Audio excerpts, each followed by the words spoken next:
बिस्मिल्लाहिर्रहमानिर्रहीम। अस्सलाम वालेकुम। आप देख रही हैं मुझे मेरे YouTube चैनल पर और मैं मुज़म्मिल अवान हूँ। मेरे ख्याल में रियासती इदारों को ना तो टीवी स्क्रीन्स के ऊपर डिस्कस होना चाहिए, ख़बरों की जीनत तो वैसे ही नहीं बनना चाहिए। सोशल मीडिया के जितने भी प्लेटफॉर्म्स हैं, जितनी भी एप्लीकेशंस हैं, ट्विटर, फेसबुक, इंस्टाग्राम, व्हाट्सएप,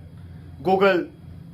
उसके बाद अखबारात की जीनत भी नहीं बनना चाहिए। ये इससे जो है ना वो मामलात कंट्रोवर्शियल होते हैं, कंट्रोवर्सी की तरफ जाते हैं।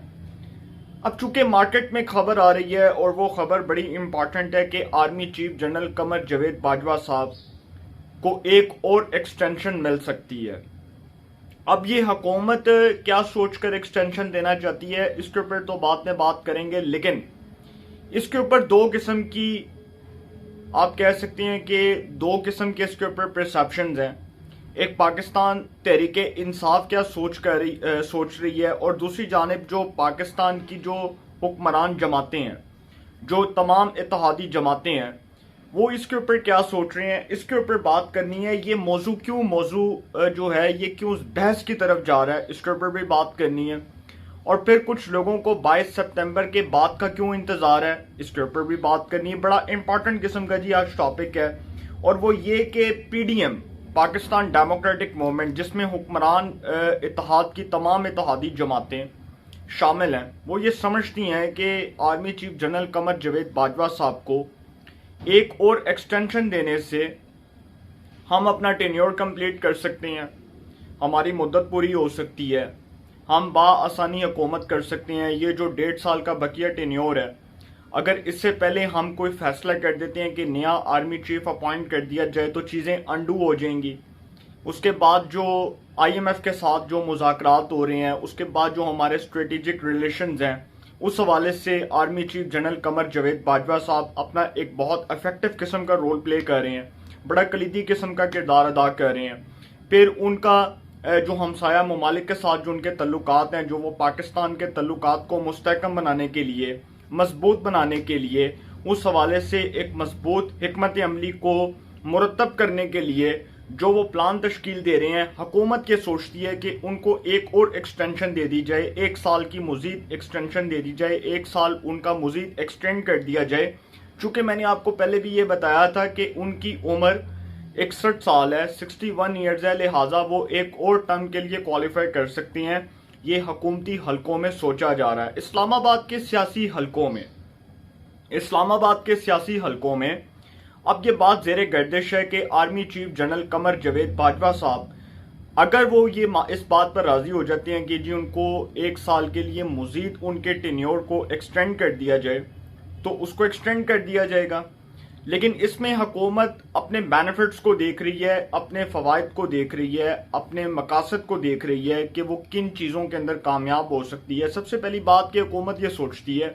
कि उनको एक्सटेंशन देने से इनका टेन्योर कंप्लीट हो जाएगा, और अगर नया आर्मी चीफ आएगा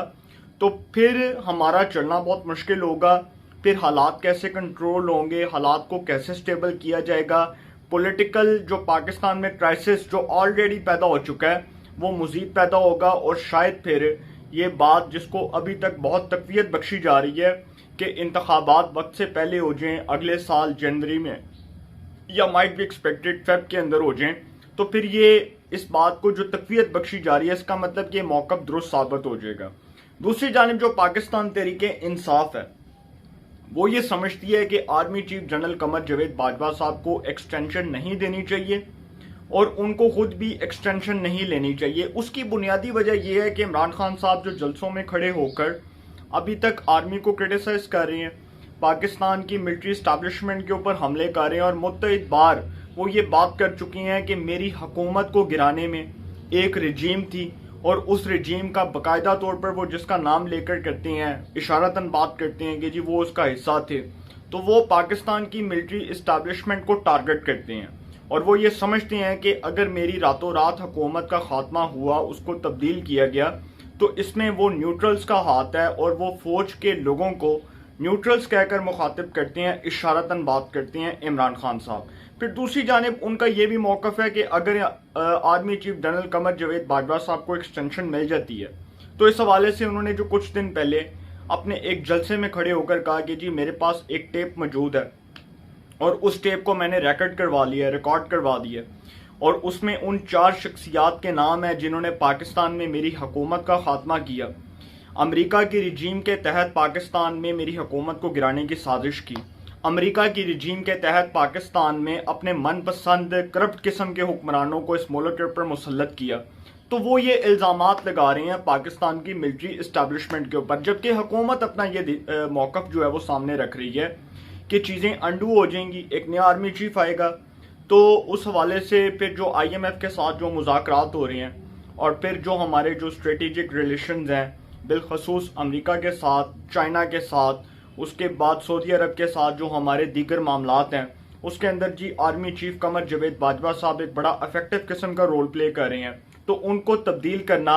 हरगिज़ जो है वो दुरुस्त इकदाम नहीं होगा, बल्कि वो गलत होगा। और वक्त की नज़ाकत को देखते हुए हुक्मरान जमात जो है वो हुक्मरान इत्तेहाद की तमाम इत्तेहादी जमातें इस बात के ऊपर सोच विचार कर रही हैं कि army chief general Qamar Javed Bajwa साहब को मज़ीद 1 साल की एक्सटेंशन दे दी जाए, उनके टेन्योर को मज़ीद 1 साल के लिए एक्सटेंड कर दिया जाए। दूसरी जानिब जो पाकिस्तान तहरीक इंसाफ है वो इसकी मुखालफत इस बुनियाद के ऊपर कर रही है चूँकि अब इमरान खान साहब इक़्तिदार में नहीं है, जबकि इमरान खान साहब ने खुद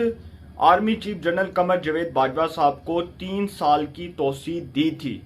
खुद उन्होंने army chief general Qamar Javed Bajwa साहब को 3 साल की तौसीह दी इस बुनियाद के ऊपर कि जी मुल्क के वसी तर मफाद में मैं ये फैसला कर रहा हूँ कि मैं बतौर वज़ीर आज़म इमरान अहमद खान नियाज़ी बतौर वज़ीर आज़म इस बात का फैसला करता हूँ कि मुल्क के वसी तर मफाद में मैं army chief general Qamar Javed Bajwa साहब को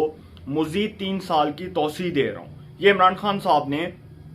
जब वो वज़ीर आज़म थे उस वक्त उन्होंने army chief general Qamar Javed Bajwa साहब को 3 साल की एक्सटेंशन दी। अब चूंकि ये मौक़िफ़ जो है वो किसी और तरफ जा रहा है, ये सब चीज़ें डाइवर्ट हो रही हैं और इमरान खान साहब अब इन चीज़ों की मुखालफत कर रहे हैं। जो फैसला उन्होंने आर्मी चीफ को एक्सटेंशन देने की सूरत में किया था, अब उनको इस बात का अदराक हो चुका है कि ये उनका फैसला सरासर गलत था, जो उनके अपने गले में पड़ा है, जो उनके लिए अपने लिए बराह रास्त नुकसानदेह साबित हुआ है। और अब इमरान खान साहब को ये बात की समझ आ रही है। और फिर दूसरा, तहरीक इंसाफ तो फवाद चौधरी साहब तो बारहा ये कह चुकी हैं कि army chief general Qamar Javed Bajwa साहब की जगह कोई नया आर्मी चीफ आता है तो उस हवाले से PTI फार्मूला तय करने को तैयार है, बैठकर बात करें। और जो पाकिस्तान में आर्मी के अंदर मोस्ट सीनियर रैंक का सीनियरिटी लिस्ट के हवाले से मोस्ट सीनियर जर्नल है, उसको आर्मी चीफ अपॉइंट कर दिया जाए। वो तो ये बात करते हैं, फिर वो कहते हैं कि जी मुल्क का वाहिद हल इंतखाबात हैं और इंतखाबात होने चाहिए, हम हुकूमत के साथ बैठने को तैयार हैं, लेकिन पहले इंतखाबी इस्लाहात के ऊपर बात की जाए, इंतखाबात के ऊपर बात की जाए, इलेक्टोरल रिफॉर्म्स के ऊपर बात की जाए और इंतखाबात की तरफ जाया जाए, क्योंकि पाकिस्तान का वाहिद हल इंतखाबात हैं। अब वो ये बात कर रहे हैं। दूसरी जानिब जी 22 सितंबर को समरी लॉन्च होनी है, सबको 22 सितंबर का इंतजार है, सबको 22 सितंबर का इंतजार है कि 22 सितंबर तक पाकिस्तान की सियासत के ऊपर ये जो बादल मंडला रहे हैं, ये जो गहरे बादल मंडला रहे हैं, ये जड़ जाएंगे। उसके बाद सिचुएशन डेफिनेटली तब्दील हो जाएगी। पाकिस्तान की पॉलिटिक्स जो अभी तक एक क्राइसिस की सूरत में डेवलप हो चुकी हुई है, इसके बाद पाकिस्तान की जो पॉलिटिक्स है वो एक नया रुख इख्तियार करेगी और 22 सितंबर के बाद बहुत सी चीज़ें जो है वो चेंज होती नजर आएंगी। माइट भी पॉसिबल कि अगर बाजवा साहब को एक्सटेंशन मिल जाती है तो फिर हालात जो हैं वो माइट भी पॉसिबल PTI के लिए ऐसे रहें, लेकिन अगर एक नए आर्मी चीफ आते हैं तो वो हुकूमत के लिए भी इम्तहान होगा, हुकूमत के लिए भी सरप्राइजिंग होगा, तहरीक इंसाफ के लिए भी सरप्राइजिंग होगा, क्योंकि फिर मिलिट्री इस्टेब्लिशमेंट दोनों जमातों के लिए, मुस्लिम लीग नून, peoples party, Tehreek Insaf, JUI, तमाम जितनी भी पॉलिटिकल पार्टीज हैं, उनके लिए क्या सॉफ्ट कॉर्नर रखती है, उनके हवाले से क्या सोच विचार करती है, ये कबल अज़ वक्त होगा कहना। लेकिन अभी तक जो है वो 22 सितंबर तक का जी इंतज़ार है और इमरान खान साहब जो हैं वो भी 22 सितंबर तक का इंतज़ार कर रहे हैं, जबकि उन्होंने अपने जलसे में खड़े होकर ये क्रिटिसाइज किया इस बात को और ये तक कहा कि आर्मी चीफ ये जी नवाज शरीफ और जरदारी अपने मर्जी का लाना चाहते हैं ताकि इनकी करप्शन बची रहे, ये लूट मार करते रहें और कोई इनकी चोरी पर हाथ ना डाले। ये नहीं चाहते कि पाकिस्तान में कोई जी अपराइट किस्म का शख्स, कोई बहुत ही वेल एजुकेटेड किस्म का, कोई असूलों के ऊपर चलने वाला शख्स आर्मी चीफ बने। वो अभी से आर्मी चीफ की अपॉइंटमेंट को कंट्रोवर्शियल बना रहे हैं, मुतनाज़ बना रहे हैं इमरान खान साहब। फिर जी इमरान खान साहब ने ये जो वीडियो में कहा था कि जी मैं नाम बताऊंगा, वो जो टेप रैकेट की मैं नाम बताऊंगा, वो 4 शख्सियात कौन थी जिन्होंने अमेरिका की रिजीम के तहत मेरी हुकूमत का खात्मा किया, मेरी हुकूमत का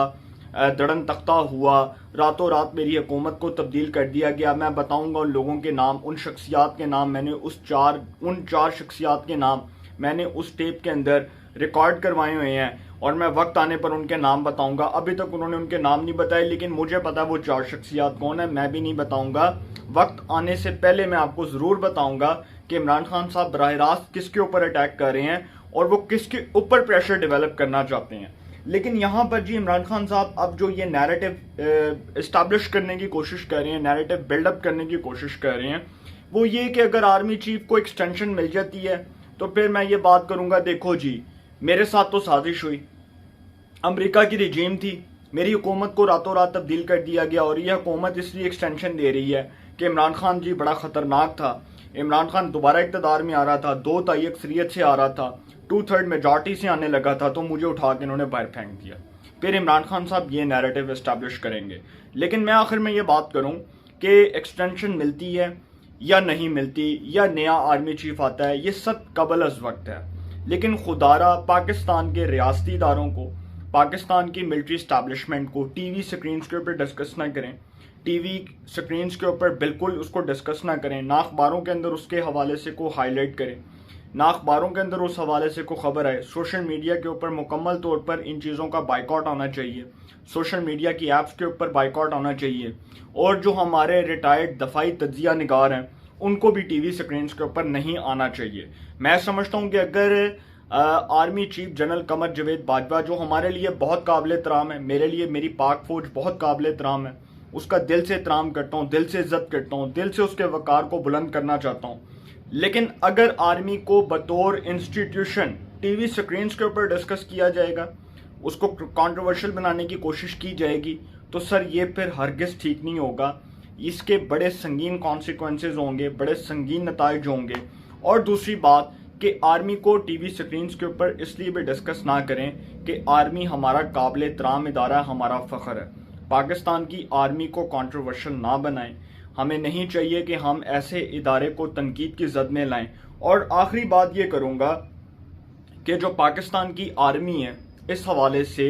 ये जो तमाम जितनी भी चैमगोइयाँ होती हैं, जितनी भी बातें सर्कुलेट करती हैं, इनको एक हद तक डिस्कस करना चाहिए, इनको एक हद तक जो है वो डिस्कस करना चाहिए। इस तरह का जो इंस्टीट्यूशन है उसको मिलाइन ना किया जाए। आर्मी का वकार बुलंद होना चाहिए। एक्सटेंशन मिले ना मिले, नया आर्मी चीफ आए, कुछ भी हो, जब फौज खुद कह चुकी है, साहब जो DGISPR है मेजर बाबर इफ्तिखार साहब, जो हमारे बड़े रिस्पेक्टेबल हैं, काबिल एहतराम हैं, जब वो खुद कह चुके हैं कि आर्मी का सियासत से कोई ताल्लुक नहीं है, तो सर फिर आर्मी को सियासत में डिस्कस ना करें। खुदा का वास्ता है, इसको इदारा ही रहने दें। तो इंशाल्लाह जी एक नए सेगमेंट के साथ फिर मुलाकात होगी। अपना बहुत ख्याल रखिएगा। अल्लाह निगहबान।